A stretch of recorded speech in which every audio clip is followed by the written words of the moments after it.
కొన్నిసార్లు మనం సమస్యలలో బాగా విసిగి వేసారిపోయి ప్రార్థన చేయడం ఆపేస్తూ ఉంటాం. పరిస్థితులు మారకపోతే ప్రార్థన చేయడం ఆపకు. పరిస్థితులు మారకపోతే ఇంకా పట్టుదలగా ప్రార్థన చేయ, దేవుని కార్యాలు జరుగుతాయి. స్తోత్రం చెప్దాం. హల్లెలూయా.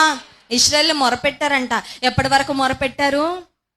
నేను దిగి వస్తాను, వారిని విడిపిస్తాను, వారిని నడిపిస్తానని దేవుడు జోక్యం చేసుకునే వరకు ఇశ్రాయేలు దేవుని సన్నిధిలో మొరపెడుతూనే, నువ్వే బానిసత్వంలో ఉన్నావు, ఏ భయంకరమైన పరిస్థితిలో మగ్గిపోతా ఉన్నావు, ఆనాడు ఇశ్రాయేలు మొరపెట్టినట్టు దేవునికి మొరపెట్టు. దేవుడు నిన్ను విడిపిస్తాడు, దేవుడు నిన్ను నడిపిస్తాడు. ఎక్కడికి నడిపించాడంటే పాలు తేనెలు ప్రవహించే మంచి దేశంలోకి. స్తోత్రం చెప్దాం. హల్లెలూయా.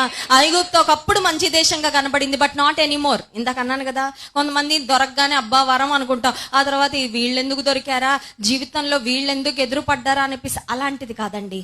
దేవుడు వారి కొరకు సిద్ధపరిచిన దేశము, దేవుడు వారి కొరకు ప్రిపేర్ చేసిన వాగ్దాన దేశము, పాలు తేనెలు ప్రవహించే మంచి దేశంలోనికి దేవుడు వారిని నడిపించాడు.